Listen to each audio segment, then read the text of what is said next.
Oh, yeah. Yeah. We're back. We're back. Small hiatus, but in case you missed us, we're back. And Just if you in case. Didn't, too bad. We're Deal back with it, anyways. yeah. Hello and welcome to It's Happening Show, community grassroots media for the people, by the people. I'm Jose Gloria. And I'm Dylan Thompson. We are your hosts tonight. We are your hosts, indeed. Oh, yeah. Live. Doing it live in the location. Yeah. No longer in the bunker. No longer. It's happening as a movement of the heart and of the mind. It's the energy of the universe that creates waves inside us and all around us, which allows us to activate them, elevate vibrationally and intellectually towards love, truth, justice, and wisdom. It's happening in every which way. It's Happening is a culture of empowerment. It's people having the right to exist and participate as equals. It's a dream of what the world could be, but the future we want is only possible if we make it happen. So stand up, get informed, and fight back. Fight back. Other horn noises. Insert noise here. Yeah. Yeah. You could be anywhere in the world right now, but you're here with us, so we thank you because of you. It's happening. Oh, dude. Whoa, that was crazy. Yeah, we never do. Yeah, we haven't We done could that. never do that because of the Zoom lag, I Yeah, think, in yeah. person. Yeah. But yeah, it's happening because of we're streaming live from Iron Lion Media Studios in this beautiful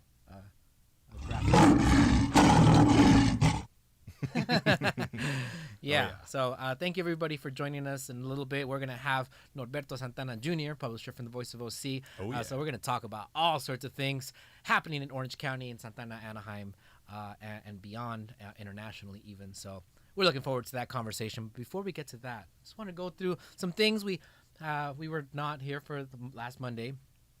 I was rushing back to get back. We went on a little trip to Kern River, which is beautiful. Like the sky, you're just like, man, there's so many stars, man. Yeah, you can actually see them. Yeah. You can actually, because the smog is not blocking, which is a metaphor for life, I tell you. But yeah, but anyways, we didn't have it, and I got away from the fireworks. Was there a lot of fireworks this year, Phil? I don't know, man. I'd say so. More than last year, or the same? I heard not the same, or not as many days. I think last year was like a month-long situation. I don't know. I didn't notice much of a difference because it's like every night someone's lobbing a mortar over my house. This is true. Yeah. I mean, you do see the stragglers there, but last year it was definitely a barrage where, it was. I really feel bad for people with PTSD, but I don't have it. But I still I don't appreciate just walking la la la. Yeah. Boom. The key is you need to hear the first pop. Yeah. And then you won't be scared. Yeah, then I literally cover my ears, especially if it's close. The thing that trips me out was when I hear the pop and then I don't hear the explosion. That's when I'm like, don't mess with me. That's true. Don't it's be like, doing it this was right just now. a little one, not the big ones. Anywho, so yeah, all sorts of stuff is opening back up with COVID, kind of getting back into it. But of course, as we're seeing, the numbers are rising, doubling up in LA and other places. The Delta variant, much more contractable, or your ability to spread is higher, and to get it also. So that's gonna be a situation, especially if, places that are not vaccinated, including places like Santana, which is not at the place where it needs to be, although it has gone far. But and with that, Orange County Fair is opening up, right? Oh, yeah. So people are welcoming that back, not having it last year. But, yeah, man, kind of concerned because, everyone's all no mask now. You know what I'm saying? Like, when I'm going to stores and stuff, the employees won't be wearing them and stuff. Mm-hmm. I'm erring more on the mask, wearing it more still because, I've, like, relative who just recently got it. And their friends who have been vaccinated got it. So it's like, the vaccine isn't like, it doesn't mean you're totally immune necessarily. So, yeah, anyway, I think maybe we should be a little more cautious. I know it's great, everything opening up, but, let's not get crazy with this Delta strain. Let's not get crazy because, we're still not in the clear. So go get that Fauci ouchie. No, talk to your friends on the serious note and let them know how important it is. Or try to at least, can't like shame people too hard. Certain people can although- be shamed. yeah, I was shamed. Although I did shame my co-host. It's like, I want you back, man. What are you doing? All right, but yeah, so much has been happening, man. Like Bill Cosby got released. That was a crazy story. Yeah. The McGregor and Portier fight ended with Mr. Noodle Leg McGregor just like, Oh no. Dude. oh yeah, I can't. That's why I can't watch these. It was anymore, brutal. man. it was brutal. Yeah, like but you pay for that, right? Like, Ugh. yeah, you pay for the gore and the violence and Yeah, like, I think. bloody faces pounding each other. Was it like? I didn't see that, but was it like when Anderson Silva split his shin? That was that? that was worse. That was way That worse. was But way that was way worse. I had to stop watching after that because I just couldn't take the. Yeah, because he just noodling. went like boom, and like Yeah. the thing, this leg just went meow. Yeah, it was like some kind of kung fu move where the leg bends around and kicks you. Yeah. Yeah, that was terrible. But Yeah. Good times. But you know, you paid $100 to see that, so you got your Yikes. money's worth. Haha. Oh man. So what? You know, of course, big news in the Biden administration. Oh yeah. Not so kindly taken by the media. Which Yeah. I mean, he announced the end of the Afghan war, apparently, or at least withdrawal of troops. But it's still going to probably be till like August or September even. They've several hundred people, but they've moved a bunch of stuff out already. But it seems like, well, yeah, no, we won't be using Afghanistan as an operating base. You know, we'll probably still bomb there from elsewhere. You know what I'm saying? Because they just like, I mean, Biden just bombed in Iraq and Syria, like these Iran-friendly targets. So, I mean, it doesn't necessarily spell the end of conflict, but we'll take it, man. We got to end this thing, right? Come on. I mean, man, like who would have thunk? And the crazy thing is just how the media is turning on him and being like, wow, look at Trump, look at this is very much America first of you, Biden. Interesting. but it's like it's terrible. I mean, we should get out of perpetual war. That is a good thing. Yeah. But the media is going to play a certain thing, which is why it's so important to have independent media, which is why I'm excited to have a brother Norberto on. But yeah, a Florida-based doctor assassinated on a suspicion of plotting an assassination of Haiti's president. So, man, the world is in Latin America, in the Caribbean, like a lot of conflict, a lot of different situations. Oh, yeah. Of course, we've talked about Colombia, but recently Cuba raised up, which we'll definitely be talking about more. But Haiti, which this was a situation for a while, where this person stayed longer than he should have. But there's so much economic turmoil and political turmoil and all sorts of turmoil in that poor country that has suffered enough, being the first slave revolt in the world. But it's had all sorts of occupations and situations and embargoes that really created a very terrible situation for them. So Yeah, we need prayers and power to the people over there, because it is a free for all right now. Gangs are running stuff, and there's a big vacuum and whispers of perhaps foreign intervention that created that, because this doctor apparently was U.S. based. yeah, Florida. and people traveled to and the Venezuelan people that were part of this. It's like, I think Colombian or something. Was it Colombian? Yeah. So Latin American folks that were the ones that were running that operation that ended up killing, and they claimed that they didn't know it was going to be a murder situation. They thought they were just going to arrest him, supposedly, according to them. But all sorts of stuff happening, and also the question about whether or not United States is going to send troops there. Please, no, God, please, Probably not. stop it. This was an interesting thing. Punches flew at Representative Katie Porter's town hall. So we're just going through these quick stories. Pow, pow, pow. But there's so much happened. But fisticuffs broke out between some MAGA supporters and some community members or supporters of Katie Porter. And it was really unfortunate because they were there to disrupt. But Yeah, it was called a town aggressive hall, way. not a town brawl, guys. Come on. That is, yeah, I like that. Good stuff. yeah, that's not discourse, man. Oh man! Oh, and wait, here comes another doozy. So rodents are chowing down on Teslas, causing thousands in damage. And this is ironic because Mr. Tesla, Elon Musk, his nickname is Muskrat. A fitting. Apparently, it's because they use soy as part of the wiring instead of oil. Very attractive to rats and rodents, as it turns out. But they were wiping their hands clean. They're like, oh, that's not our problem. That's You knew a rats you did problem. that. You knew rats did that. That's basically what they're saying. Yeah. it's like that. You know, it sounds like an infestation. That's a you problem, not a me problem. But yeah, yeah, it sounds like a personal hygiene issue. dude. Speaking of rats, I saw a rat on my porch the other day, and it was not like a Yeah. little mouse. Like I see him, No, you know, no every now. Mickey Mouse I here. saw like straight up like this big. I was scared, and it wasn't scared of me. I had to throw water at it, which was even more scarier. And I've gotten used to the possums, like crawling around and stuff. Yeah, But this I cannot stand. yeah, that triggers people. Rats. Yeah, Definitely, I think Mickey sent him. I told you I was gonna get you, little bastards. Send my cousin, Chucky Hicks. Told him scare that fool. All right.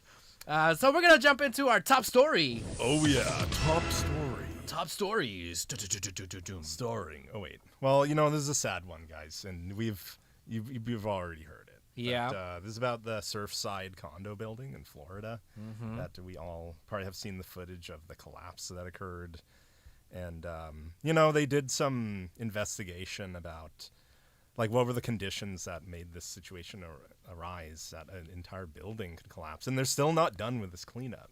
They're slowly going through, and 94 dead at this point, but many others missing. And the reason I wanted to bring this up is like if you look at the a couple years back in this HOA, they basically have a reserve study done, which kind of like some guy comes and like analyzes all of the components in your building and kind of says, oh, this needs to be replaced, this has this many years left and it's going to cost this much, and they kind of tell you like this is how much money you need in your reserve account to be able to fund any of this stuff. So it's a budget issue, okay?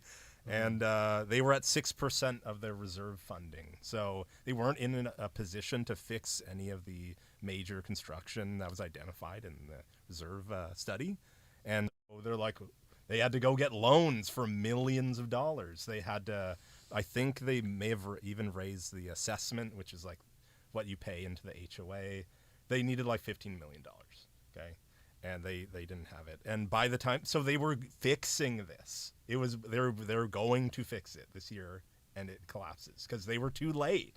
They were years late because they didn't fund their stuff. And I mean, the reason I bring this up is because like, I mean, it's hard enough getting engaged on the city level and in politics and national politics and stuff. But like even on a lower level, like right above family, there's HOA because it's like a building. It's almost like it's either a building or like a housing community. So it's like it's a building to neighborhood level of organizing, but it's organized like a city council.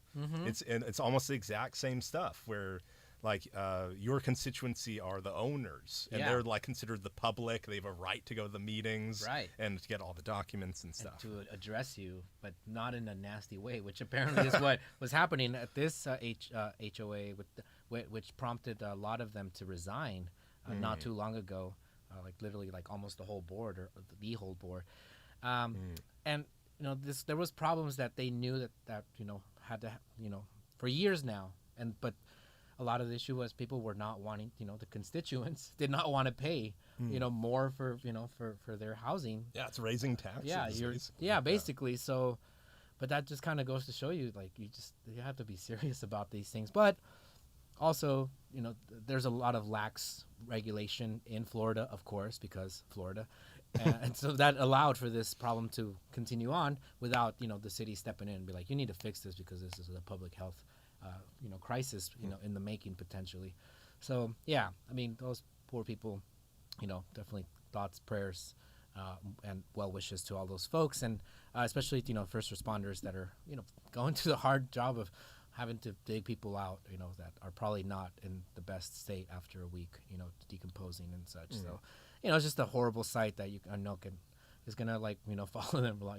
There was children amongst those people that passed away unexpectedly. But this is why regulation matters so much, especially when it comes to housing. But there's also other things like potentially climate change and the shifting of the sands underneath that created all these things that created the situation where this is what happened, and a lot of people died because of negligence and perhaps faulty leadership. in statewide and HOA level. Yeah, and just speaking to like the HOA level, it's a thankless job, okay? Because I mean, I'm on an HOA. I'll say, Okay, you're like you're and speaking from experience. Yeah, I'm speaking from experience. Hey, now. man, hey. Yeah, it is a thankless job because I mean, a lot of always our the bad guy. a lot of our housing is set up like in HOAs, which it basically is kind of like the developer and the bank start off the project. They sell off all the units. The bank has all the rights to the mortgages and everything, so they get all these.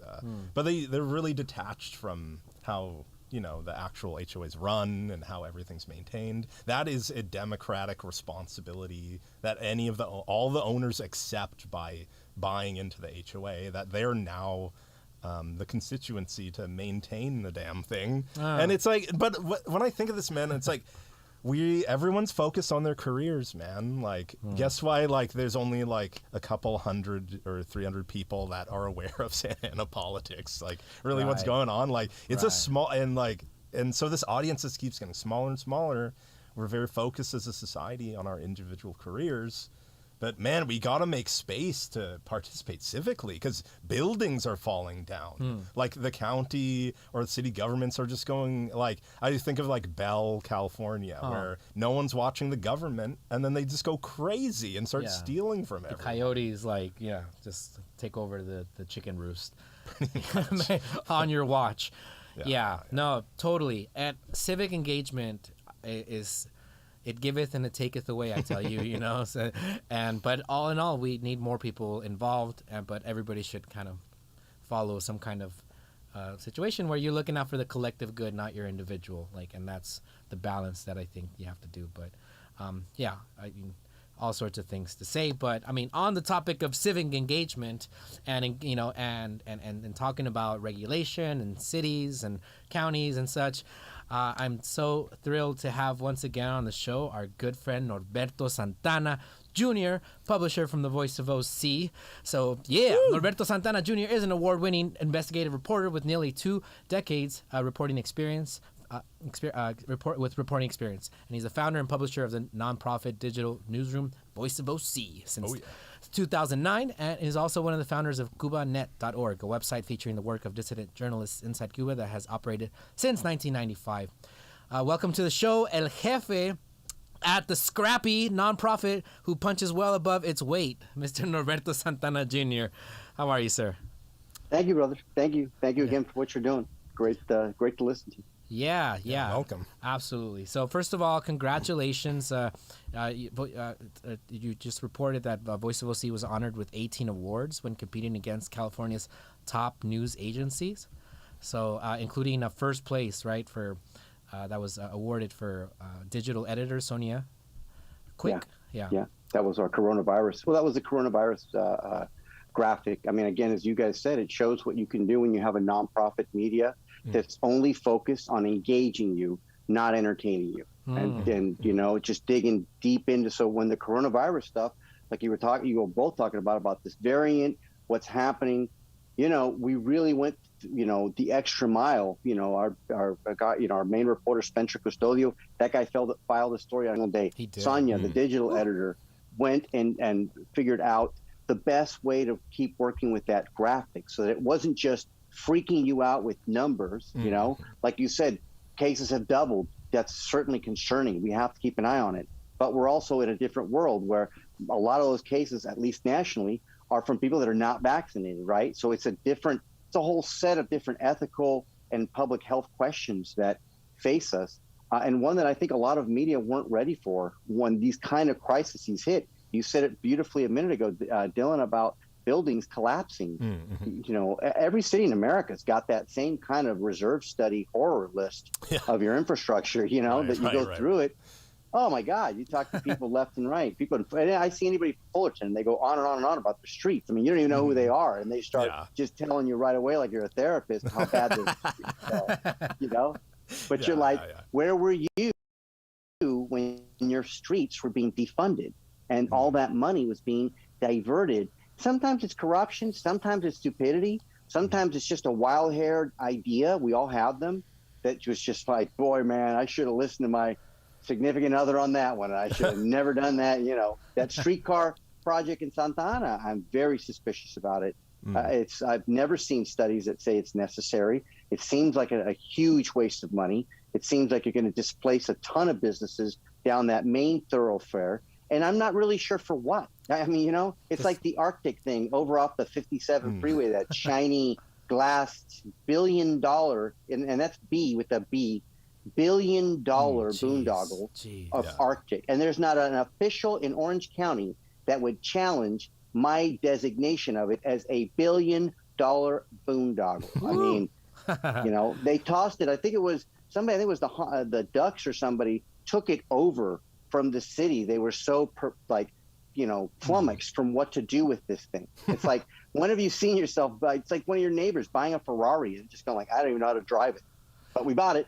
Here you go, guys.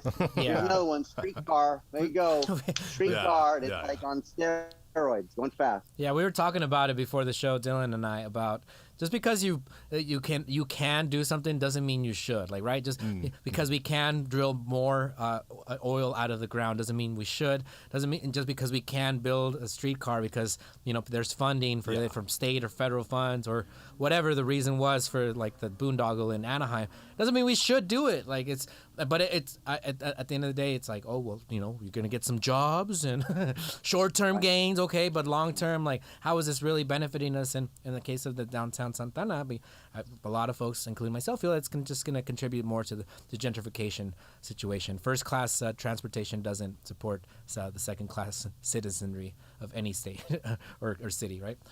So, yeah. And at minimum, there should be a debate about this kind of stuff. It's like, imagine yourself buying a $1 billion car. Imagine how long you take debating it and figure it out at the car lot on, a car that's a fraction of that price, how much you study that. Any one of us, whether it's a stereo you're buying. Yeah. I mean, I saw Angel Stadium was sold in the dead of with less questions than I've asked at a stereo shop before I bought a receiver, I mean, it's crazy. Yeah, it's just crazy. And it's like, maybe their idea is a good one, maybe, right?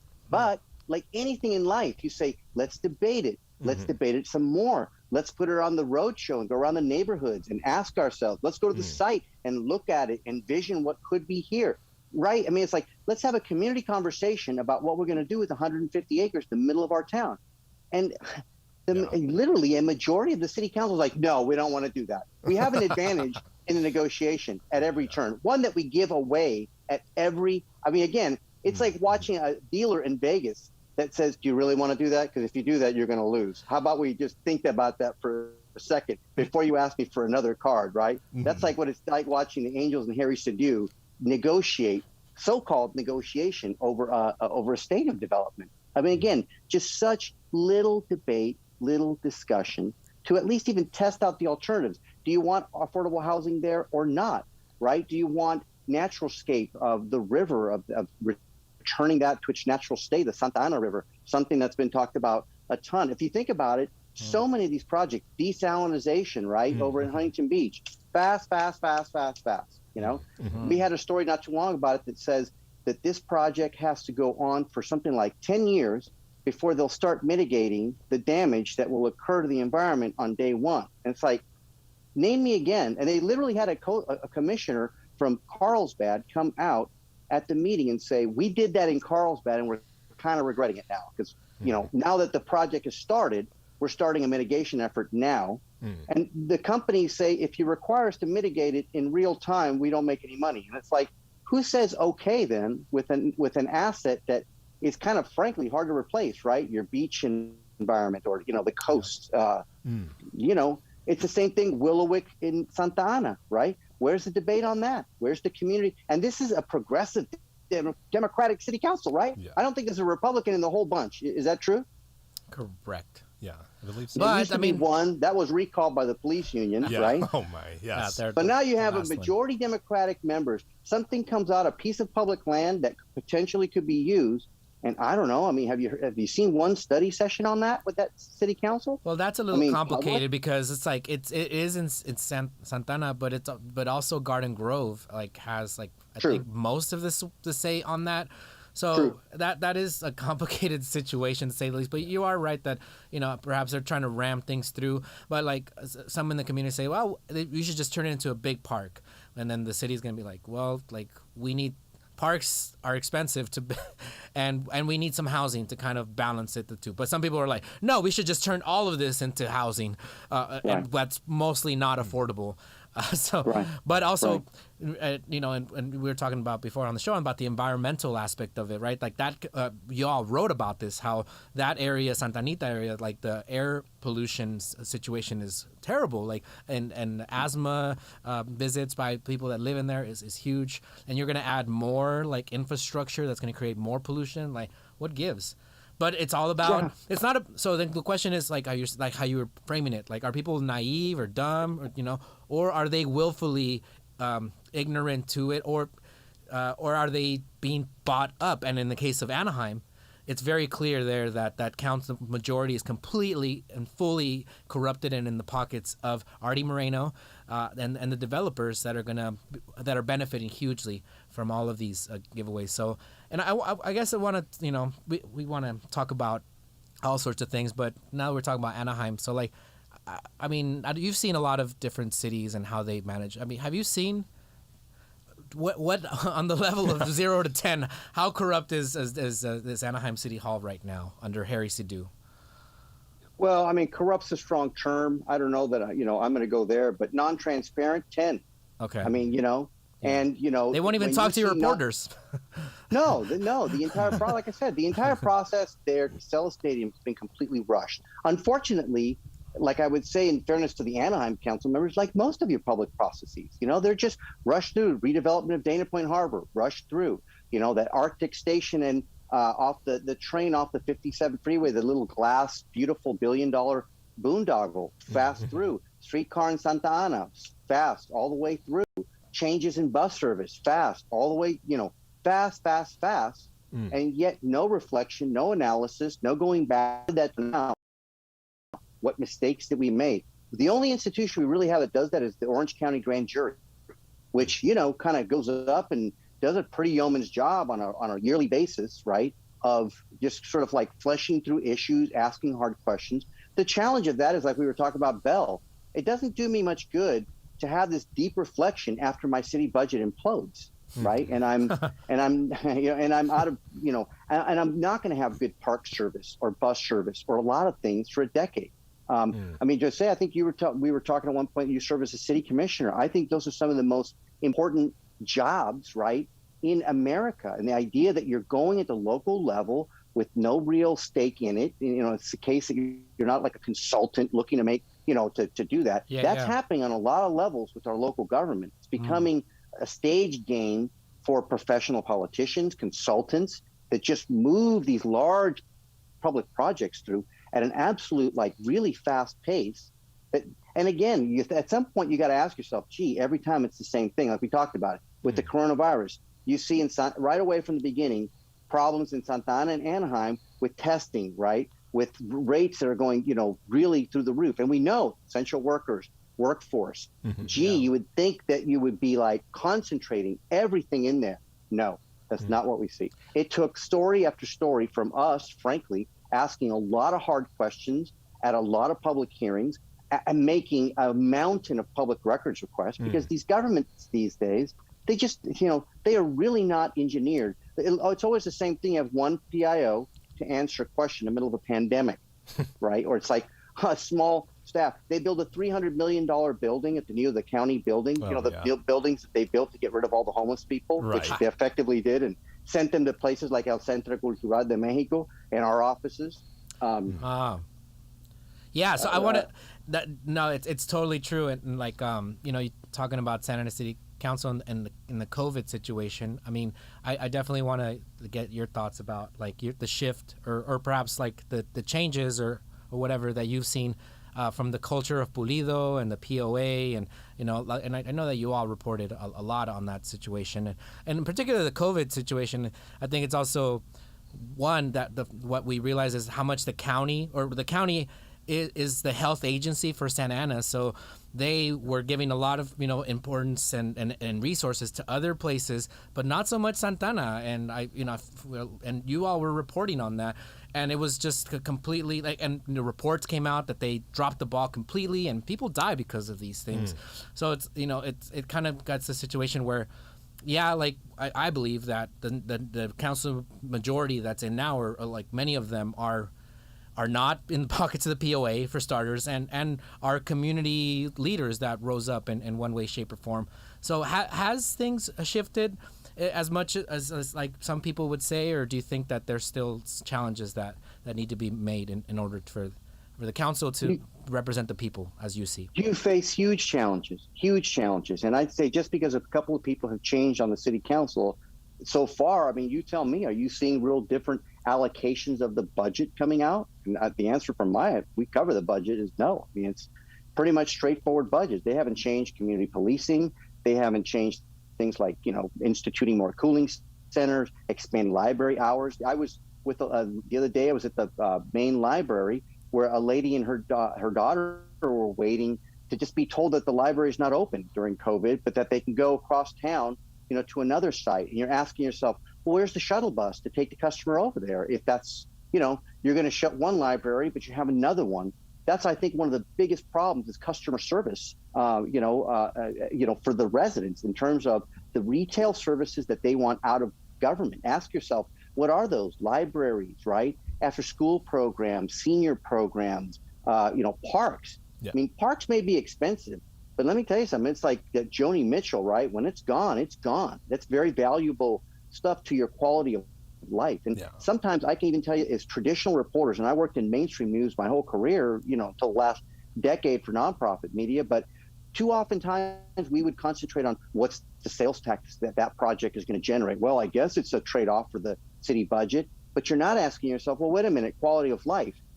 That's the job of a city, right? Enhance it, build it, defend it, be thinking ahead of time. This, I think, is the challenge for the Santa Ana City Council now. Things like coming out of COVID, you have like $1 billion to play with, right? Also at the county, so you can get synergy from that kind of funding here in Central Orange County. It's almost like a once in a generation chance, right? To reshape, right, the whole space. And you ask yourself, like you would judge baseball players. What are these people hitting? Are you wowed? Yeah, I mean, that's a good question. Yeah, well, going to like the police funding, knowing that it didn't diminish in the last budget, really, and they were kind of like, well, these are all agreements that the previous council make, and we have to make good on them. Like, do you think that's a legitimate reasoning, or well, look, a salary contract is a contract in America, and I believe in the rule of law. Contract is a contract. I would invite the police union that their voice always be heard at the debate, because it's an important voice. It's those are the workers for the police force that have to go out and do one of the toughest jobs that we have. Yeah. What you don't have is really this is something that government leaders, I don't know why, they don't like a conversation. Let's have a hearing on the police budget. And okay, I get it, but you know what? Guess what? Salaries is also not all of the police budget. And there's also other parts of the budget. And maybe you'd be asking yourself little things like, what was overtime last month? A lot. Who did we arrest last month? Are we dealing with a gang issue? Are we dealing with a juvenile issue? Where did we arrest them? Is it all around the jail? So that then I can go to the county government and say, hey, listen, guys, I kind of spend a lot of time, and again, it is what it is. Santa Ana gets all of the 20,000 employees that come in and spend in this local economy, right? I mean, you don't want to see the center of the county government go to Irvine either. So there's a trade-off. It's like a marriage. It's a back and forth. They have a joint powers authority that governs the middle of Santa Ana, right? The Civic Center. Yeah. It hardly meets. There's no vision for it. That's what I would challenge all of these officials. It's like homework. You got some big finals ahead of you guys. Yeah. I mean, you got like climate change, public health, law and order is no easy thing. I mean, people say defund this or defund that, but come on, it's much more complicated than that. Now, that's what a budget process is supposed to be for, right? City commissioners, like just say, you're supposed to, like, not you, but I mean, what I mean is like commissioners and others have broad discussions about what are our priorities? Where is there wiggle room? Okay, I can't get out of a contract now, but you know what? 3 years is not a long time. So what am I going to do when I'm coming out of that contract? Because government is like a cruise ship. It takes time to turn it, but to say to the officials, when are you going to start turning, guys? Because it's not a matter of, it's a matter of also starting to engage your public and that police union and the fire union and the main workers union and all the residents in like a community conversation. That's what the budget, frankly, should be. And I think it's a missed opportunity by many of us at the local level. Think about your budget. If you went to the city of Santana or Anaheim and tried to ingest that budget, it'd be very hard because they don't write it in a way that's very accessible. Yet despite having, billions of dollars at their disposal to do all kinds of things, right? Think about all the different public service announcements that they do, right? I saw a bunch on new bus benches in Santa Ana, right? About new designs for it. How much time is put into the budget? Years ago, I remember there was some investments, as part of the California Endowment. I think at the time we were doing a lot about city visioning, strategic planning. Mm-hmm. Remember, we all went to a lot of those meetings together, and there was a lot of good conversations, and frankly, the question about a lot of this is follow through, right? Is figuring out, like community policing, how do you get there? What's the number? How do you deploy? But again, you think about it. If you guys go to a lot of the council members, when have you ever heard them talk about where the crime is happening? Well, I mean, I'll say this because I have been paying attention a lot more than perhaps before, because I was just sickened by Pulido and the corruption, and like I felt that the POA was very much in control of the last council. That's not the case anymore. Like it just is not. Even Peñalosa, who's not definitely the most progressive or on the side of like where I would like our representatives to be.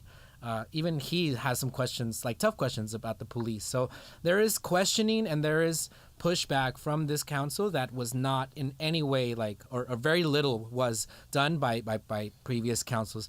I mean, even with Mayor Sarmiento, like I feel like he's evolved significantly from where he was at, and maybe like based on the council, like that's just what he chose to do, right? But I've said it to him, and I say it like he was not the most progressive, but is he like changing the conversation? Yeah, because he's not, their puppet as the way Pulido was. And also there was a lot of shifting now towards youth investment. And I'm not like, this is not me like stumping for him, but like it's just me like relaying like $100,000 is getting put back into Arts and Culture Commission where we had nothing before. Yeah, we had 200,000 before, but that's not where we're at now. And with this new Revive Santa Ana money, I saw the last council meeting. There's a lot of really positive programs, and most of it is not going to the police. However, meanwhile in Anaheim, they have no more extra rental assistance. They have no direct payments of conversation. It's just mostly going to to them to balance their budget because of why? Because of bad decisions that they made in the past with the boondoggle and with this Anaheim sale that doesn't even have Anaheim Angels on it, like, right? So and of course Santana is different because like there's so much development and energy and tourism money in Anaheim versus Santana, whereas perhaps there could be like more that could be done. But yeah, I feel that there is a learning curve for sure for this current council and how far they could push and what kind of solutions they could put forward. And last thing I'll say is like the homeless issue, for example, right? It's hit Santana hugely, and in Anaheim as well. Because literally Irvine and other places dump the homeless people here, and also the jails, once they exit, they let them go at like 1 a.m. Of course, they're gonna like stay around, but it hit your front door, the situation, right? With El Centro and stuff, and there was conversations with council members and others, and then there was city staff, but there was a lot of stuff, and you all reported on that, and that was. The situation that kind of allowed you to like see how there's different forces at play, right? The city, the staff, the council, but also the county, and how these all players play into perhaps the flawed approach to homelessness, right? Totally. I mean, look, one thing I'll say is I think one of the differences that you're getting a different council, you still have the same actors in the same city. They're not going anywhere. Mm-hmm. They just sometimes, like you said, come more forward or back, right? Yeah. But what you did have, when I think about it, Connect to Council, great debates. Remember all the questions that came about the budget? I remember at the end of those debates saying to many people, man, that's the most detailed questioning from members of the public about the budget that I've ever seen. So those council members were put through pretty intense community conversation. I remember the other debates at Latino Health Access. Wonderful youth asking questions. And here's the thing, I think in 10 years, that at least I've covered Santa Ana, I've seen the constituents get much more sophisticated about looking at their budget. It's still not, like perfect. And budgets, again, are complicated. Think about like the same Santa Ana council.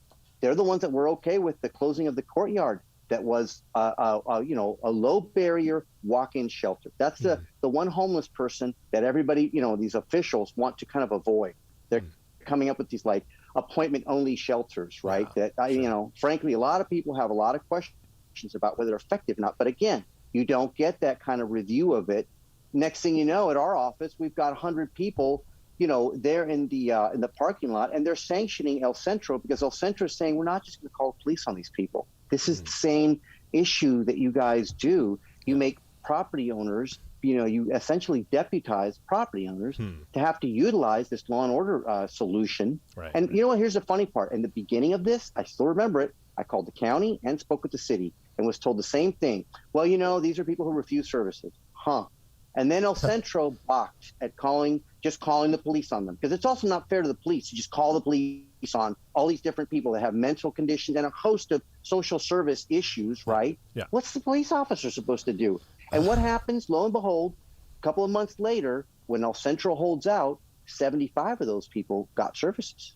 And it was only about 25 that legitimately, said, I don't want services. Yeah, but that's not what they said in the beginning. Yeah, but I just want to add to the conversation that, like, there could be strong-handed approaches like we saw in Echo Park, but, that's not like what happened here. And there has been a shift where we're saying, like, listen, we don't need to call police in order to handle these situations with mentally ill people. Let's figure out like health professionals that could do this. So there is like small but very significant still, because that could be the matter of life and death with some people. But yeah, it's one of those situations where like homelessness continues to be an issue, and I don't really see any city really addressing it in the right way, because the problem is capitalism, and the byproduct are these things, right? Like, and when it comes to like the issues like housing, right, and rent control, so right, and those are things that we don't have in any Orange County city that I can think of, right? But but of course, if you talk about these things, then developers and the realtors get really,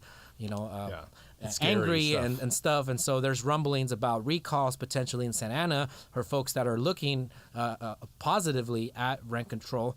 So it's like, even when you have people that are perhaps, like putting themselves out there to do that, is the community going to back them up to prevent these kinds of recalls? I mean, we're talking about recalls now what do you like? The governor's recall, right, is a big one that's coming up. Like, I don't love the governor, right? But although something has to be said about the fact that he did give stimulus money to undocumented folks, whereas like in other states that was not happening. Some good things, a lot of other bad stuff. Ultimately, I don't want to get rid of the guy, but I mean, also had an unemployment department that didn't send checks to a lot of people too. I mean, that I think is one of the most underreported stories of the entire pandemic. That you shut down the economy, and then you told somebody, say, I don't want to say it's like Cuba, but it's like one of these things of like, you get a ration card, it's supposed to last you a month, but you only last 2 weeks, and you're like, well, what about the other 2 weeks? Like, oh well, I don't know, good luck with that. But it's like, hey, we're sending you checks, no problem, guys. We shut everything down because we have to for public safety. We're sending you checks, and it's like, they didn't show up. And you're like, okay, well, we'll get on that. Good luck with that. Oh, no. Yeah. I mean, that I think could have been done a lot more efficiently. And I think that, again, I think it speaks to the kind of political leader that we do or don't have today. Are we seeing these people on the ground really diving into these issues? Or is it a bunch of professional ribbon cutters? And I would, I would kind of poke at everybody and say, what you got is a bunch of ribbon cutters. These are a bunch of baseball players that are hitting 150, and they're trotting around like they're headed for the Hall of Fame. And it's not even close. There's a lot they can do. In fact, I have more faith in places like Latino Health Access that when it came time to do a Day of the Dead in Santa Ana, they were courageous, and they confronted that, and they went out in the community when you had to do testing and all kinds of different solutions, which they did, right? Well, who did they go to? Who did the county? Oh, and I don't want to just be plugging Latino Health Access, because it's a lot of the community clinics too. They eventually funded these entities that have been there for a decade. Credit to the health leaders that built that infrastructure. So like you said, there's a lot of good stories there too, about how they scrambled and they lowered those rates in Santa Ana in an incredible way. No, I think it's yeah, one of the untold stories of the pandemic, absolutely. or undertold. LHA has to be given credit because LHA approved Latino Health Access that when you have relationships with people and not just transactional, and the Promotora program that is it's established relationships with folks, talking about diabetes and high blood pressure, etc., and good eating habits. Or classes for their kids, etc. Like you already have that buy-in. So when you're like, hey man, you should really get this vaccine, they're gonna do that as opposed to like other folks that are not tied into them. You just tell them like, hey, we're gonna give you $50. Like, whatever. Who are you? That's what we fund government to speak to what you said earlier, to shave off the rough edges of capitalism, because we know that capitalism on its own does have these byproducts that happen, problems with housing, problems with medical access and others. So we fund a government reaction, right? An $8 billion one through the county government that is primarily health and human services. And then we elect a bunch of ribbon cutters to be the ones up at the top that stop a lot of the movement because they're afraid, I think. Yeah. Well, speaking of the county, I just feel like, it's hard enough to be involved in your own city and stuff, but do you feel like the county is almost like an invisible government layer that the general public, how much awareness do you think the general public has of that? A little more thanks to Voice of OC, right? Yeah, hopefully, yeah. No doubt. But I think you're right. I think even city officials sometimes don't realize they'll have residents screaming at them over issues like you said with the homeless. And Brack, now you've seen a lot of cities that are just starting to fund their own homelessness response, which is mental health nurses to get out there and get these people services. Any one of us that lives in a community that is impacted by houselessness or people that don't have homes, there's no doubt that many of them, if they weren't mentally ill to begin with, a few weeks on the streets will turn you that way. So it's primarily that kind of response. And I do think a lot of cities, Huntington Beach, I think even Santa Ana, are beginning to experiment with these county programs. But you're right, Dylan. It is a layer of government to their liking. It's one of the most expensive politicians in the whole ecosystem, right? Kind of makes sense. These guys, they're gold-plated. Yeah. They make bank, man. Salary, pension, car allowance, free mailers whenever you need re-election, hundreds of thousands of dollars in free mailers, right? Every vendor in town's got to come to you and kiss that ring, and shower some campaign contributions in there to keep the name in there. You see all kinds of stuff there. We have seen people in Newport Beach wake up to their airport being used as a private, jet fundraising machine with the impacts left on them. So much of our government, brownfield sites, right? Toxic sites that are close to water tables and things like that all over the place. I think so much of this stuff, frankly, is undercovered. And that's why people don't have, a lot of understanding about, like you said, this sort of like appendix of government, right? The county government, that it's there, and it's dealing with a lot of law enforcement and social services and healthcare issues, but very little analysis on it at all. Yeah. And it's $8 billion. Yeah. It's a big institution. And, considering where Orange County came from, in the 90s, some kind of bankruptcy scandal, I'm not totally familiar with all that you'd think that given all that media attention that came from that, there'd be more scrutiny here? Or do you think that was an opportunity to make changes that they never ended up doing? Totally. In the 1994 bankruptcy, everybody woke up and found out that this treasurer had made these wild investments that made them all look good when everybody else in the region was having to cut services. Orange County was gold. But it was because this guy was taking these big risks. 5 supervisors after that, people asked them a lot of questions.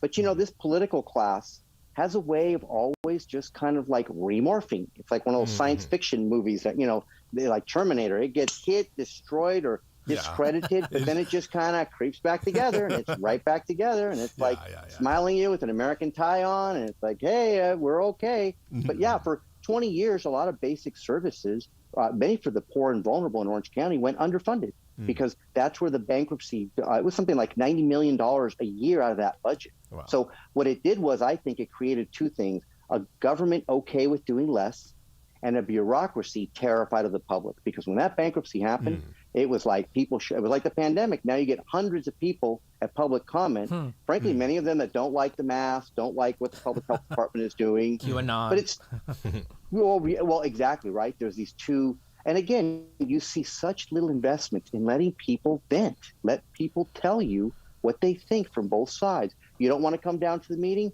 Dial in on Zoom. Let's have this kind of the discussion. For the life of me, I don't know why elected officials would be that sensitive to be questioned, because I would think it would help them make better decisions, that they would have a sense of hearing everybody, as opposed to just kind of figuring out what does the public want me to do. No, it's not about that. And I think, as you've exposed, right, that these people have their agendas. Whether it's Tony Rackauckus for years, and now we hope that Todd Spitzer was going to be a shift towards something better. It hasn't seemed to be that that's the case. And you've reported a bunch of on a lot of the corruption and the silence around the sheriffs. But the most recent thing was this whole, you wrote about it, right? Orange County's own coup just failed. What can residents do before politicians strike again? They literally were banking on nobody paying attention and them being able to just frame it in such a way that made it seem like they were doing something good, but in reality they were extending their own terms. And it was even a Democrat that was doing it. You're like, really, like, Don Wagner is like, I'm on the side of Don Wagner. Why are you doing this to me, Doug Chafee? This is ridiculous. So but they failed, but it was not because they didn't try to. It was because I believe the governor and the state came down and said, no, you can't be part of our recall. Right. We got lucky. But they'll be back. They'll be back. They will.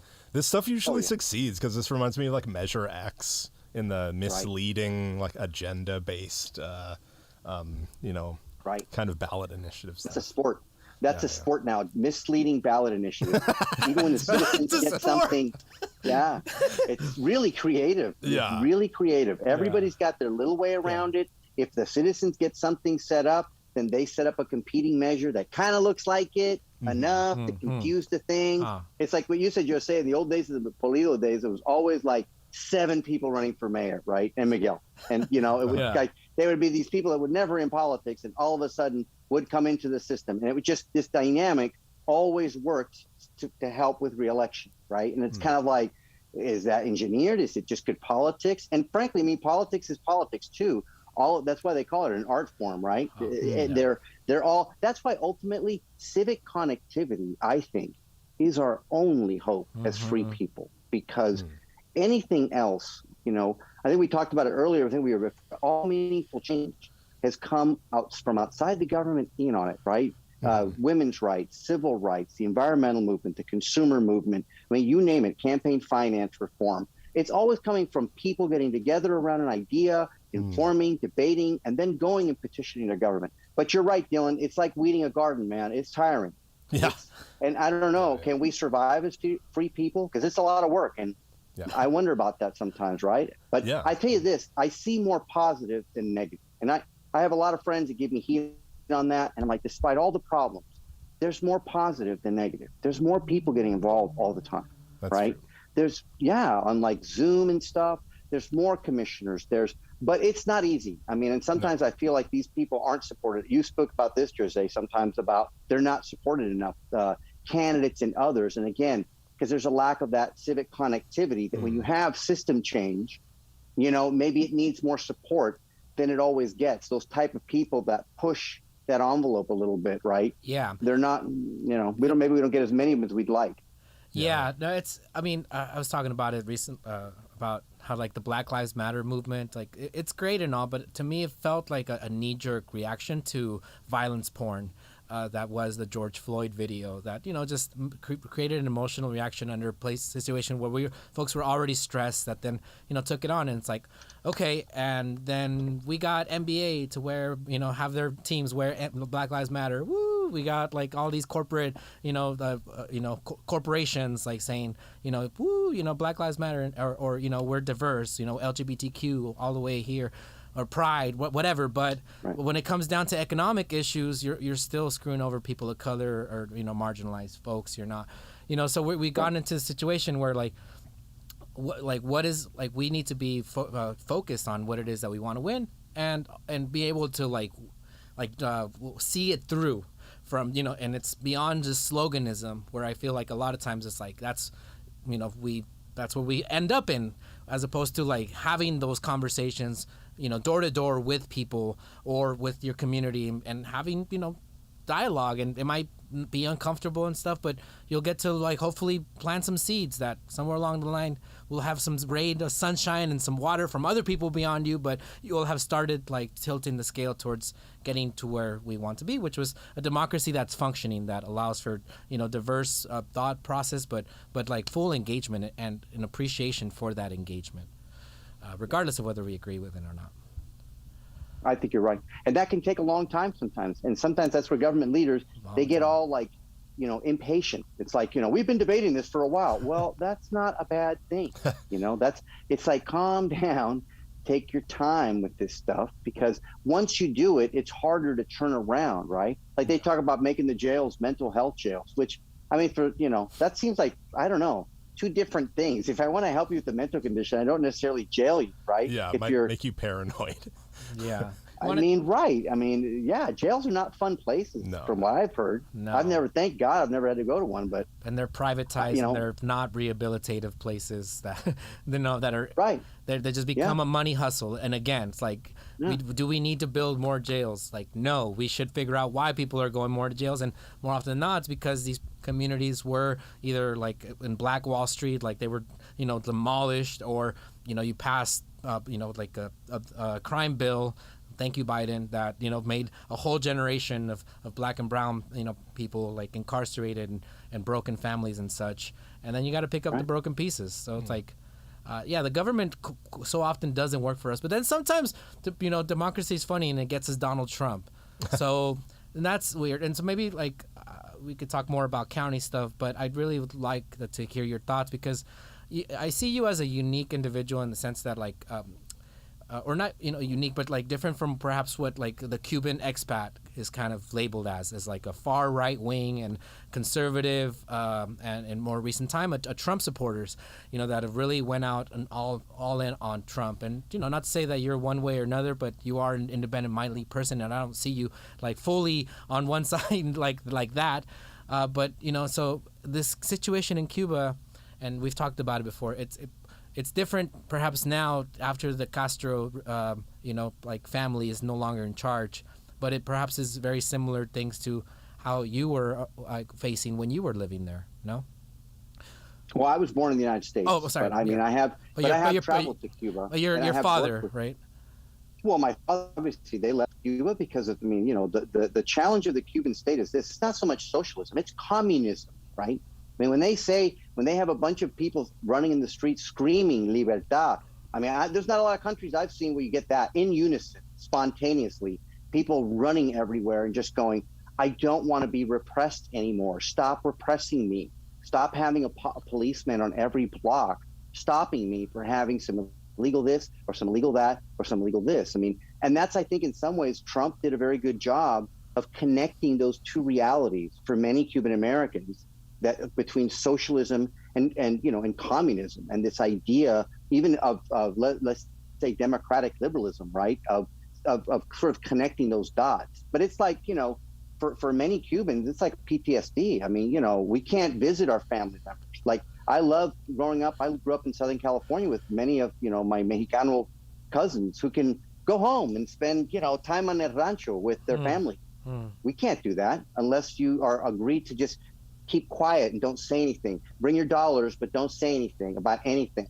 And that's a whole, you know, system over 62 years, man.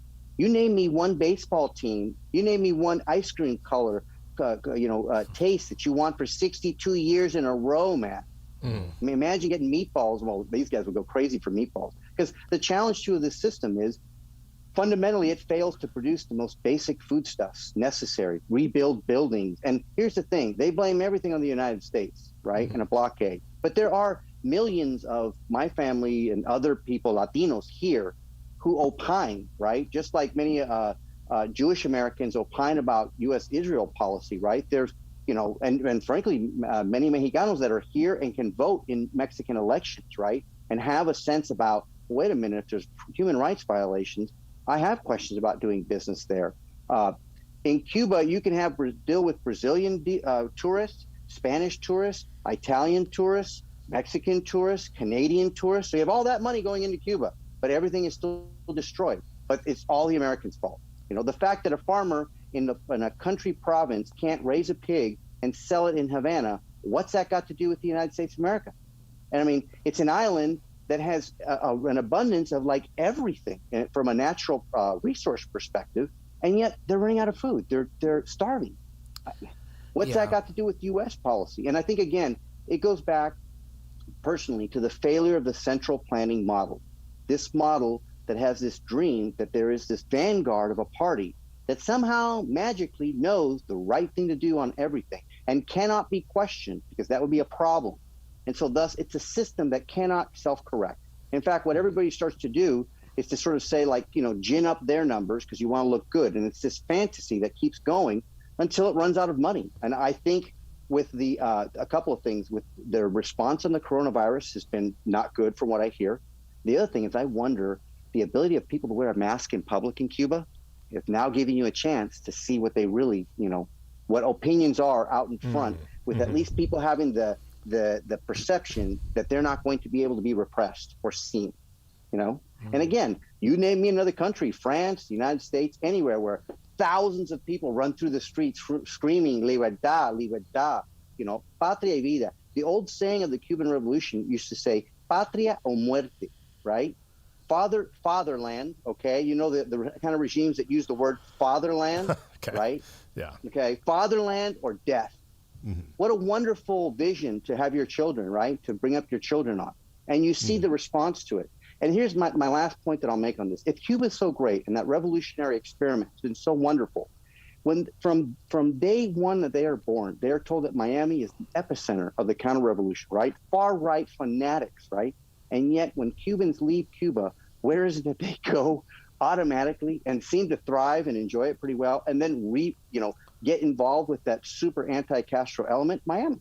So again, it's a real stunner, but I think that we've maybe turned a corner. I hope, I pray that it's pacific, that there's no need for any sort of intervention of any sort, that the Cubans themselves are able to sort things out, but that I hope that the ruling regime will finally understand that listening to somebody complain about trash pickup is not a counter-revolutionary act.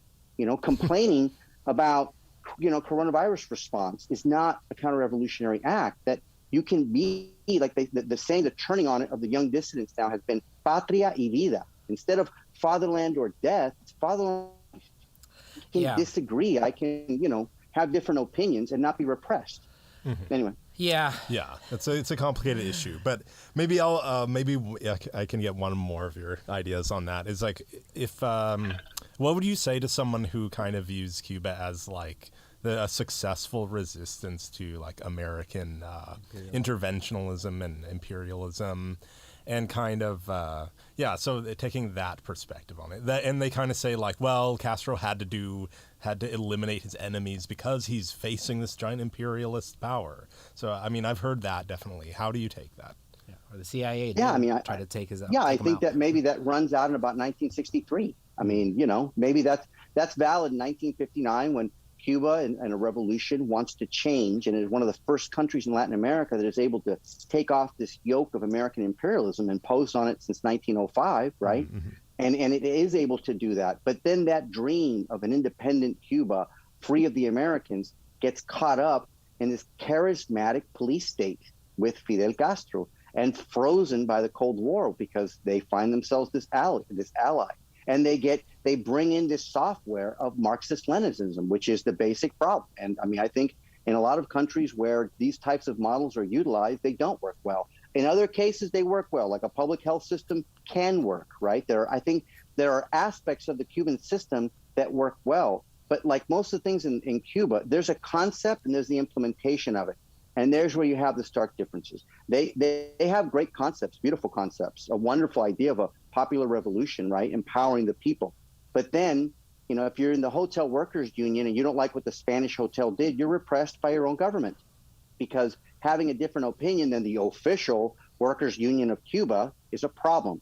So it doesn't handle dissent very well at all. Mm-hmm. At some point, it's hard to blame that on the United States, because again, what's the difference between a Canadian dollar and a Spanish dollar and a Mexican dollar and a Brazilian dollar? They all invest too. If it was such a great experiment, and this is the other thing, talk to the men and women that had their daughters and sons and daughters killed in Angola for these internationalist adventures of like, as great it is that Cuban troops did help liberate Angola and beat the South Africans, right? And potentially end apartheid. So that's also part of history. But the men and women that were drafted to go to that thing, I think a lot of them were asking some questions of like, I'm from a Caribbean island, the size of like, very small. Why am I in Africa fighting an internationalist battle?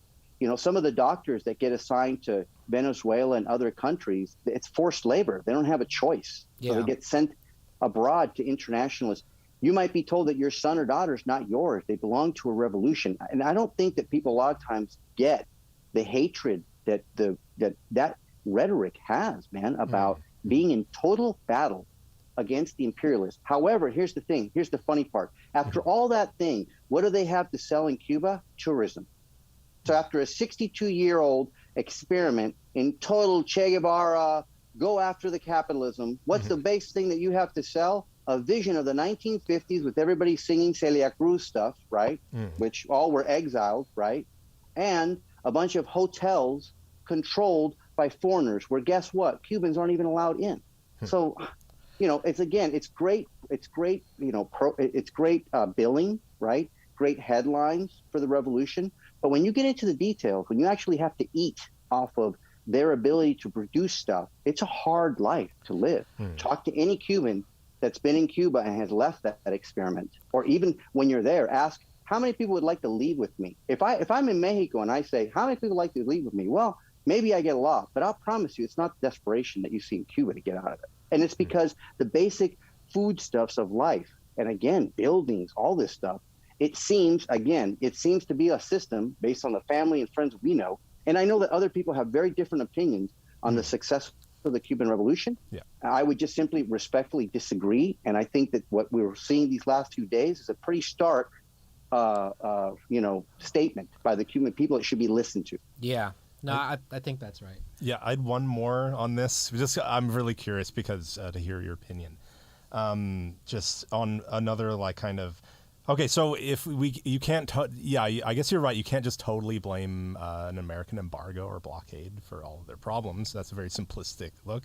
But what do you see the useful purpose of the blockade or embargo as being? Well, I mean, what do you see when you see a regime that systematically violates human rights, violates all kinds of norms, doesn't allow religious freedom, doesn't allow private sector commerce, doesn't allow people to come and go from its country, jails many people for political crimes or thought expression crimes. So you as a country, what are you to do? Well, we agreed after the Cuban Missile Crisis to not take military action with something that we, let's say, see as an abusive regime of its public. The next step, the best thing you can do is embargoes. I think the biggest critique of the embargo is that it's hard to make that a long-term tool, right? I think that, in many ways, the United States should have really stepped up its question of the Cuban regime, especially after, the whole Cold War has been over since the 1990s, right? Yeah. I mean, it's like, should we reevaluate? Yeah. Well, Obama tried to reevaluate and look what happened. You're right. They opened everything up. And what did they do? They repressed more dissidents. They got even more repressive when things were opened up. So I think that the embargoes in some ways send a message. What happened in apartheid? When we didn't like what the South African regime was doing, we everybody put an embargo. Talk about a blockade. Nobody said, don't go to Sun City. They had concerts against it, right? And I think that's correct. I think that people have a right collectively to say, I'm not going to do business with you if you're going to violate. I'm not going to treat you like France, Great Britain, all these other countries that I do business with. And I think the same question should be asked of Saudi Arabia, China, North Korea. Places that systematically violate human rights are very different than other countries that also have human rights abuses. There's a difference between a systematic abuse of human rights and, I mean, let's say what happens in our country, right? I mean, the family of Kurt Reinhold, who was shot, a homeless man, in San Clemente by sheriff deputies who were ironically trained as homeless liaison, right? Those are the kind of instances that the Cuban government will raise and say, look, your system's just as repressive as ours. Yeah. But right now there's probably something like a half dozen journalists in Cuba that have been detained already for the crime of just reporting. Ask yourself that. Yeah. You know? I mean, and then we have all sorts of ones that are being killed in Mexico because of just the cartels and Yeah. such. But when you But were, that's not the government. There's Yeah. a big No, difference yeah. when the government shows up at your door and knocks on the door. So those types of regimes do deserve some sort of, and again, in this case, it's an economic embargo. It's saying we won't give you credit because you know what? There's a lot of things that the Cuban government can buy from the United States. We just don't allow them to have credit. And go ask the Brazilians, the Spanish, the Canadians, the British, how much debts the Cubans have generated over the years that they don't repay. Yeah. No, I'm not I'm not gonna like what I excuse me. So all I gotta say on it, and it's like your family's from Cuba, like you have a firsthand like experience, or your family does on like the situations there. As a lefty, I think that there is an over romanticization of Leninism and Marxism, perhaps, and I think that there isn't good examples of how the spirit, perhaps. I believe that Marx would be against the Cuban or communist experiments that that came from his theories personally, but I also like when you're talking about like. For me, the difference between Cuba and China is that China developed the nuclear weapon and Cuba did not, and same with South Africa, and that's what what gave them power enough to be able to be like, well, like we have money, we have power, and you have to respect us, and you will trade with us because it's in your best interest, and Cuba doesn't have that because of the Cuban Missile Crisis and other things, and the weakening of the USSR. All sorts of stuff, to not bore our audience with going down all sorts of history, but history matters and it's the context. But, I just always bring it back to those kinds of situations. What's worse, the unbridled capitalism or dictator-driven communism? Dictator-driven communism. Dictator-driven communism. But in numbers, what like in the world? More deadly than runaway capitalism. Right, I'm just joking. But I'm telling you, it's not even close. But if you lived in one of those regimes, you'd be in deep trouble by all the questions you ask. And they're totally oppressing like the Cuban people, and with the help of the government that doesn't allow for them to be fed if they were not under an embargo. And we don't even have that situation nor there in Venezuela. So we don't even have a good place to have a legitimate conversation about socialism or / communism versus capitalism. But as far as I can see, the number of like the death and the tolls. Capitalism, because it is the ruling system of the world, it by far has way more of a body count and has much more of a debilitating effect on social movements, and also more importantly on the environment. So that's but then of course China is communist and capitalist, right? So they're horrible. Go look up how many people Stalin killed and Mao, and even right now in China they take Muslims and are absolutely doing a genocide right now in 2021. Right now. And you make a great point. Look, there's great examples in socialism. Sweden, from what I hear, is a pretty well-run country, right? Finland, all those countries there have with socialistic systems. Mostly white people. In small countries. But they're not communism. Yeah. There's a big, it's like an Evel Knievel jumping over the Snake River, right? There's a big difference. Socialism, totalitarian. Communism is anti-religion, really, so that's a big thing for people. It's deadly, man. It's absolutely deadly. And I think that this is one of the things, sometimes, I think it was somebody who said, Stalin said, one death is a tragedy, a million is a statistic. One day when Cuba opens up, and I hope everybody travels to Cuba, both now and after. I know it's harder beautiful. to do it now. People have gone that I know. Yeah. Yeah. And you know what? I have friends that have gone, and they disagree with everything I say. They say it's a wonderful place. They say it's people the are fault happy. of the Americans. No, the Cubans are great. It's all the fault of the Americans. If the Americans weren't so mean, everything would work perfect in Cuba. And yet, like my father used to tell me, God rest his past, he used to say to me, this is a country that was handed over like the keys to a brand new Cadillac in 1959. Brand new highways, brand new buildings, brand new everything. And, 62 years later, it's a shambles. Now, I think that should prompt any reasonable person to ask themselves some questions about centralized planning, right? And just how effective is that? Doesn't there need to be more, let's say, local community control? Frankly, I think that's the great American experiment is local control, the ability of local cities and such to buck. And Santa Ana wants to have a sanctuary approach to a federal government policy that doesn't work. There aren't troops that show up the next day like there would be in Cuba if some little town or Hong Kong said, well, exactly, right. There's a big difference between those systems, right? In fact, I think in the 21st century, this is what the scary thing is. There's two ways of doing this: democratic capitalism and totalitarian capitalism, right? Like the communists gave up, and they're both into capitalism. And you're right. Capitalism has some super dangerous aspects to it, and it has a body count as well, right? And that shouldn't be ignored. I still think the best way to take that hard edge off is to be organized at the local community level and to be informed about, what your rights are, how much money you have to spend collectively.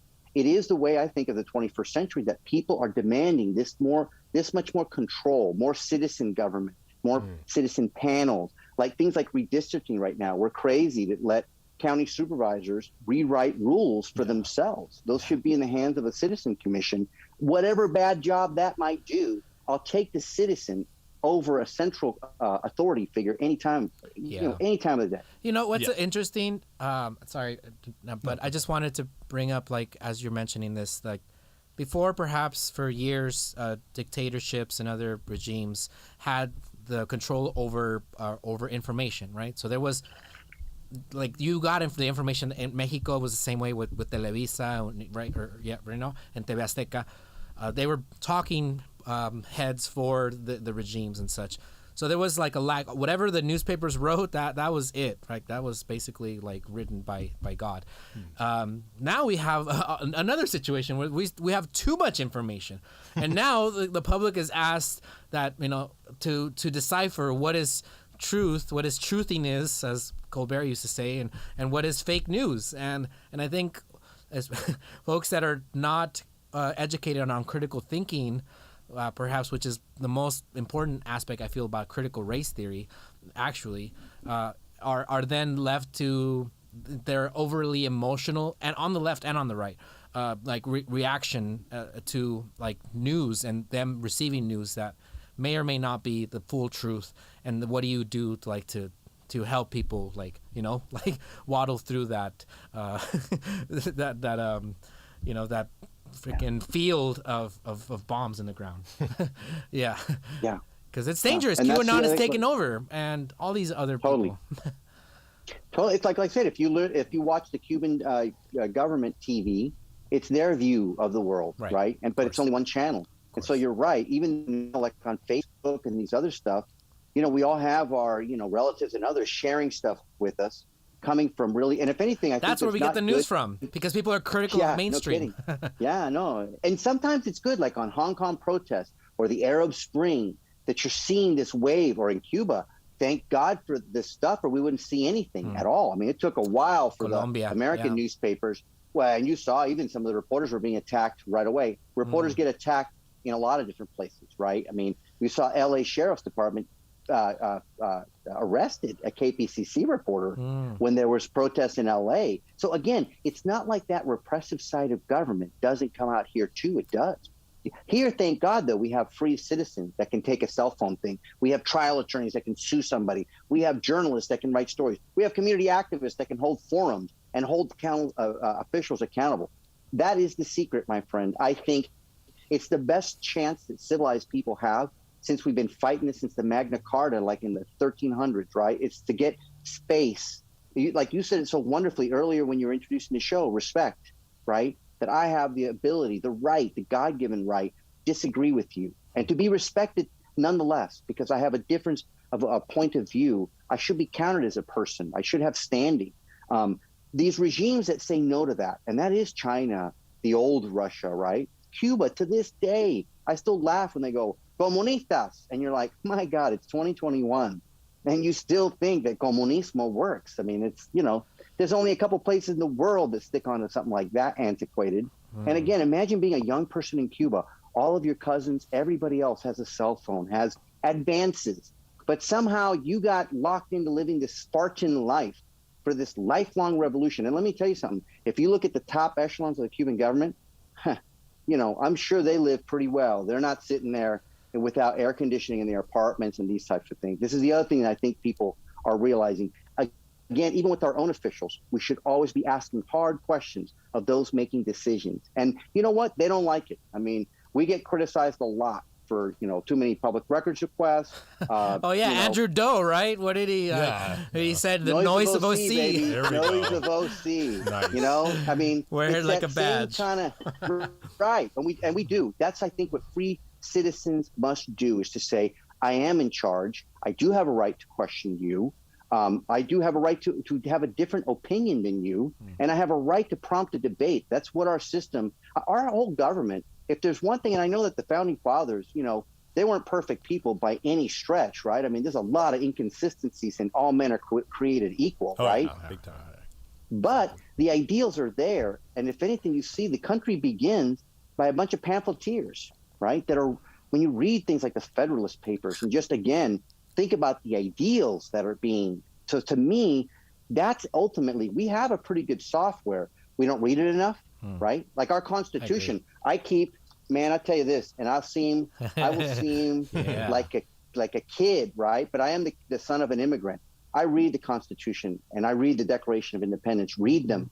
They're beautiful documents. They are. Just read them on their own. They aren't. And again, the people that made those documents and signed them weren't perfect by a long stretch. Like you say, like you said earlier, theory versus practice. I think they came up with a great idea, but in practice, America is the great compromise after all. It was all these slave owners and all these folks that perhaps own slaves, but they're like, I don't really want to, but that's how things are run here. And they kind of, many of them didn't want to have didn't want to be hypocrites and say like, yeah, all men are created equal, but except for these black dudes. But we'll worry about that later, But at the end of the day, like, and America continues to be a great compromise, right, with conservative and liberal forces. But that's not new. I mean, Mexico went through that with Benito Juarez, and and that whole the church versus the thing. The problem I feel is like we go into these extremes of the sides of the and we then can't help but to demonize the other side and not hear the other side out, and then what we call now the cancel culture. And so that's a challenge, because like it's like trying to convince an atheist that God exists, or trying to convince a religious person that that gay people gay is fine. Like, I'm not trying to do that. Like, you might believe that because that's what your religion believes, but you should, in a civilized society, have this thing called tolerance, because we don't live in a theology, and so we should be able to have heated and lively and passionate discourse. Perhaps agree to disagree, but all with good faith argument that we have each other's best interests in mind, even if we have a different way towards peace, unity, and justice for all. That's the beauty of the local experiment, right? Of local government, is like what you said. So oftentimes our politics are based on an entertainment thing, like gay marriage, and I'm not saying it's an entertainment thing, but like these very national issues, right? Totally. That they don't lend themselves to good information, as opposed to, let's say, a streetcar, right? Or traffic, or housing, or budget. That is somewhat that is somewhat definable, right? Well, how much we spend on police this time. It's not so much, these broader issues, let's say these deeper ideological. To me, I'm always like, man, pave the roads and then get to these like more complicated topics, Fix right? my potholes. Right. You know what? You can get Trumpers and Hillary people or Obama people all together to pave roads. That's the great, I think, promise of, and I've seen it like in referendum campaigns and stuff that start tracking both people together, and they kind of work on one little project together, like just recalling a politician, or a development that they want to overturn. And over that course of that, the NIMBYs and the anti-gentrifiers collide. They get to know each other. They get to know it. I mean, I just heard a couple of weeks ago at Dana Point Harbor, they're starting to complain, right, the boaters that live there, about the slips going up. And it's like, guess what, guys? When they redeveloped the harbor, guess what happens to your boat slips? It's called gentrification. And it affects other, everybody, frankly, because it's once you start bringing in that development, and you don't have community necessarily is the bottom line, man, it gets tricky. I think my internet Hell no, we will boat. Hell no, we will boat. But yeah, apparently, didn't they raise slip fee by like 90%? Yeah, he did freeze on us. Oh, we got an internet connectivity issue. here. It looks like. Oh, he's back. Here we go. Oh, there we go. Yeah, too much fire. Too much fire. Yeah, No, you're muted though. Unmute yourself. There you go. Sorry about that, guys. It's like back. you said.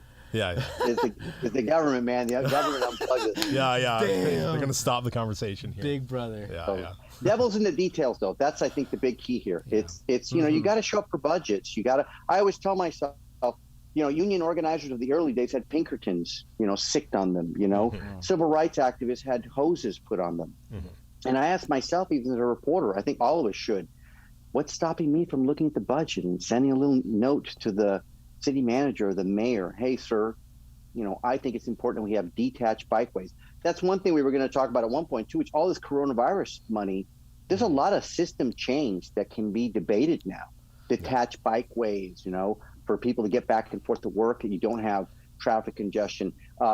Commercial office space that maybe is not going to be used as much can be converted into affordable housing, like much faster maybe than you're going into new areas. Things like Willowick, get us some pretty cool stuff there. And you know what? I know that Garden Grove owns it, but you know what? This is what political leaders are supposed to do. They're supposed to figure out problems, you know, this kind of thing. They're supposed to do this, you know? Things like the Surplus Land Act. It literally tells you you're supposed to have a debate about these large tracts of land, and the public's supposed to get first bite. That's the law, right? Like, that's the rules of the game. You're not supposed to just rewrite that, you know, every single time. So I think there's a lot of opportunities, outdoor dining districts, right? Arts in the community in terms of economic development of arts, right? There's a lot out there, community policing, jails, like the modern definition of a jail has got to be looked at, right? Like you were talking about, Joy, say they're not rehabilitative environments. So who's in it?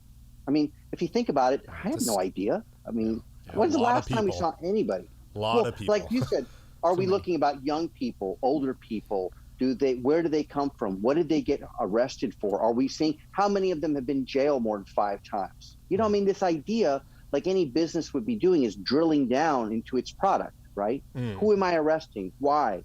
How many are on probation? How many make it through? How many come back? Why do those that come back? And, you know, these are the things that government should be studying publicly, like all day long, you would think. Yeah. Because if you solve even some of these every year, right, at the end of 10 years, I mean, geez, you can at least knock off a few things, right? I mean, you would think, right? Yeah. Well, in the meantime, until the government does, it looks like outlets like yours are going to have to be making the kinds of infographics necessary to understand this kind of information, you know? You better be charging them to use your stuff, man. Yeah. Like, because this stuff is fire. They're probably like, you know, like the staff from these cities are like, look at these, man. Oh, man, just like, man, they did our homework for us. Good. Yeah, exactly. Yeah. And we have great, a shout out to our journalists. We have a great staff of incredibly dedicated. Nick Gerda, friend of the show. Nick Gerda, Spencer Custodio, Brandon Foe, Sonia Quick, Julie Leopo. My God. Love her pictures. It's great. Oh, my God. And all of them leaders, you know, people that believe in what we're talking about here today. They spend day and night, you know, really kind of working hard, you know, especially this last year. They were all champs. Oh, yeah. Man, I can only imagine, you know, just the challenge, you know, that, because, you know, the show had to go on for y'all, but you definitely did not shy away from it, and in fact, like, lived up to it. I feel, especially on the local level, when it came to, like, you know, the COVID situation and the numbers and the resources, and you know the asking the tough questions on the budgets and how these things are going to, you know, these impacted communities. So yeah, if we could talk for 2 hours, brother. Like, it's that kind of conversation with you. I'd say a lot longer than 2 hours. There's so much stuff. On and on and on and on. We could have a weekly show with you. But I mean, you have a podcast, don't you? That you've done, the Voice of OC podcast that you're trying to develop, or here and there.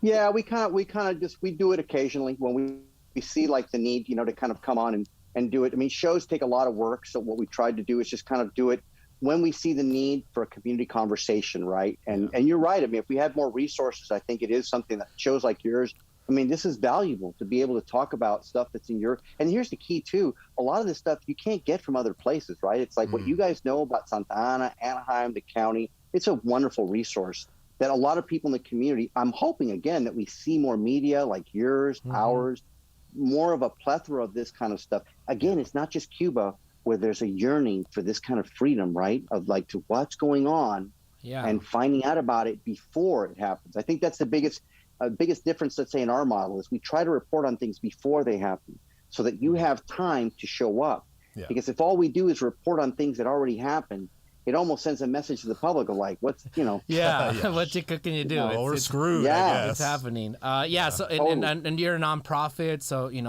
so that allows you a lot of independence because it's the donations small and medium and large that allow for you to be able to talk about the things that that matter to the very people that are funding. I mean, and everybody out there, please, I would encourage you to support Voice of OC and become a subscriber. Thanks. I am, Thanks, and other folks should be too, because I mean, this is you guys are great. This is the kind of media that we really need to support. And put your money in there. You could put $10 to Netflix to entertain you and or Netflix and chill or whatever. Yeah. But or you can really put give even half of that towards investigative journalism that is really on the decline on the larger perhaps media conglomerates, but for you it's, and especially on the localized level, it's something that we were missing.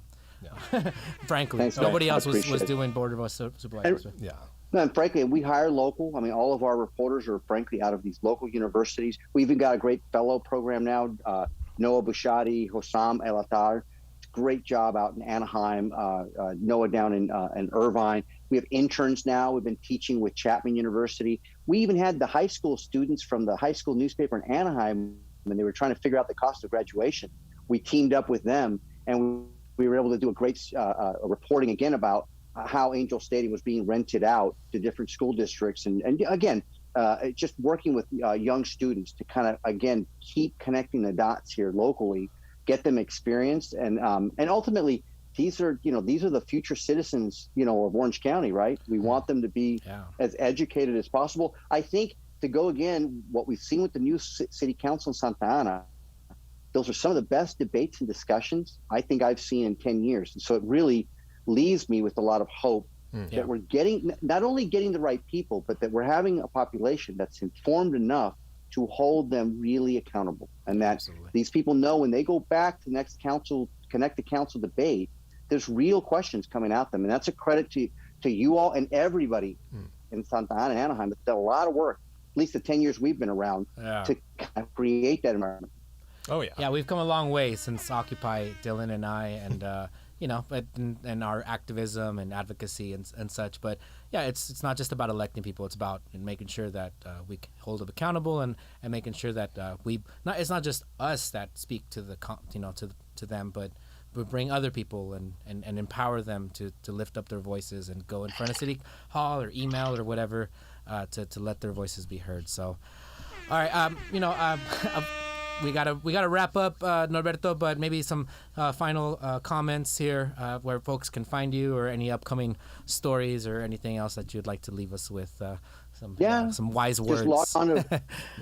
Log on to voiceofoc.org. I mean, as you guys said, it's independently funded. It's funded through small donors. I think it's almost 5,000 people throughout Orange County that funded. Before the pandemic, we probably had an audience of about 200,000 readers every month without any kind of advertising whatsoever. Wow. During the pandemic, it shot to like 1.2, 1.6 million people. Almost at one point, it's like 1 in 3 people in Orange County were reading it. We've probably come back down to about 500,000, 400,000, 500,000. And that's a tiny outlet of maybe, 4 or 5 reporters, some fellows and interns.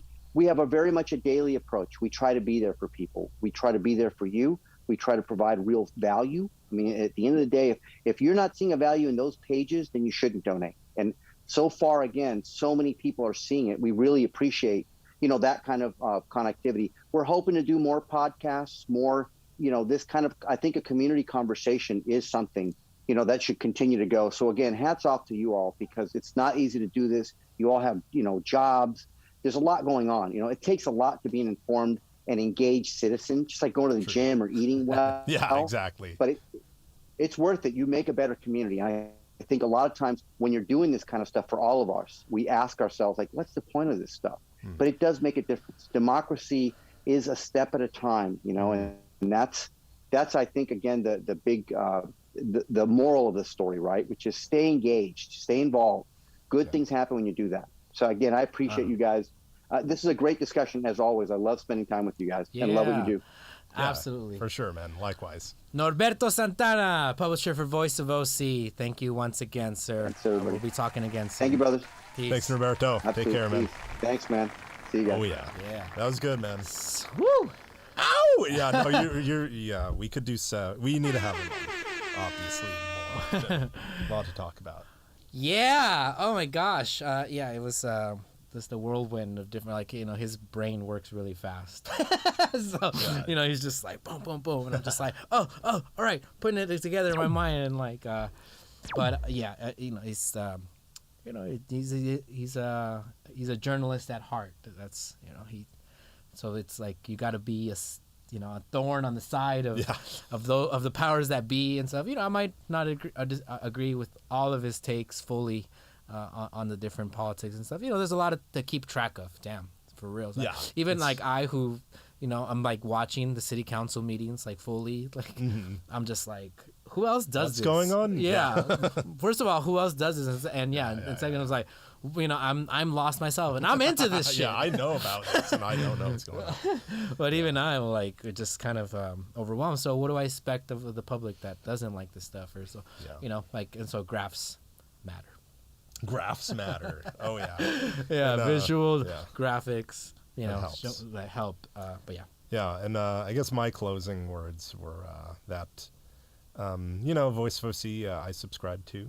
I recommend you all do, because I feel like if you don't, and if they're not around anymore, I mean, this show can't happen. I'll just tell them, like, what's the news gonna like, be? Norberto, like, you have done so much of our homework for so long. I really should just give you so much more money. Yeah. Honestly, we're ripping bad. you off. Because really, we're just stealing all your reporting and doing our stupid commentary over top of it. But like here's what would happen if there's no Voice of OC. We'd be getting all of our news from like Yahoo News and OC Register, and it would be like best top 3 dog parks in South County. You know what I'm saying? Like, it wouldn't be the same kind of vibe going on. It would not. No. So it's just really relevant. And I remember when Orange County Times was a thing. I think they stopped being a thing. I remember when the Santa Ana Register was a thing. It stopped being a thing. So whether it's like the shrinking budget because of the lack of ads, and that makes it so that the journalism or investigative journalism branch of mainstream, like print, at least media, has dwindled. There's a void that has been filled by Voice of OC, and perhaps that was never really filled like in the way that it was that has been with them. Yeah. So I'm so happy to hear that they've had success during COVID, and but yeah, and as other, and I support Breaking Point's recent, right, like that they broke away from the mainstream media to become more independent. So I give them monthly donation too. It's just those kind of things that we're so good at being against something. Can we be good at supporting those things that we are in favor of?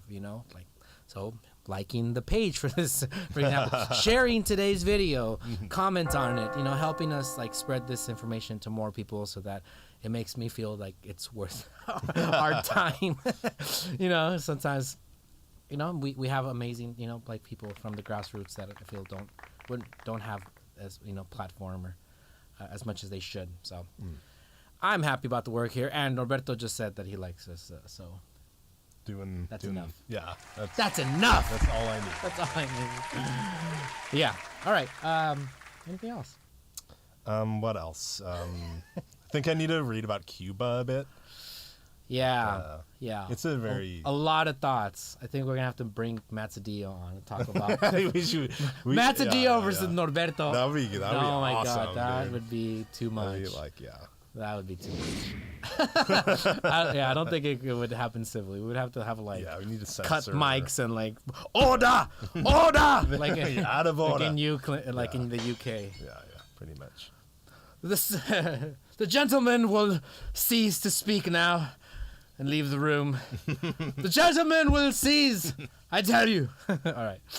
I want to thank everybody that watched, tuned in for today's show. It was rambunctious, and all sorts of like important information being thrown at you. So hopefully you got a lot out of today's show. Always a good show with Norberto. Oh, yeah. Hopefully we'll bring him on again. I want to thank audio-video engineer Edgar Silva for being an awesome audio-video engineer.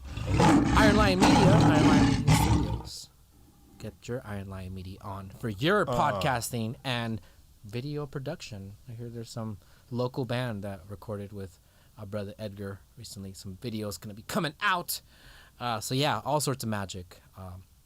And yeah, we will have more amazing shows coming up in the coming weeks, including talking about this recall effort that's happening against Jordan Bradman in Anaheim and these questionable texts that came out. All that and more is coming, and so much more is coming in the next couple weeks. So please tune in. So from Dylan Thompson and Jose Gloria and all of us here on It's Happening, we are signing off. It's happening! Woo! Oh yeah, we have to do this I still? think it's big enough to dance now. Can we actually? Yeah, you can dance.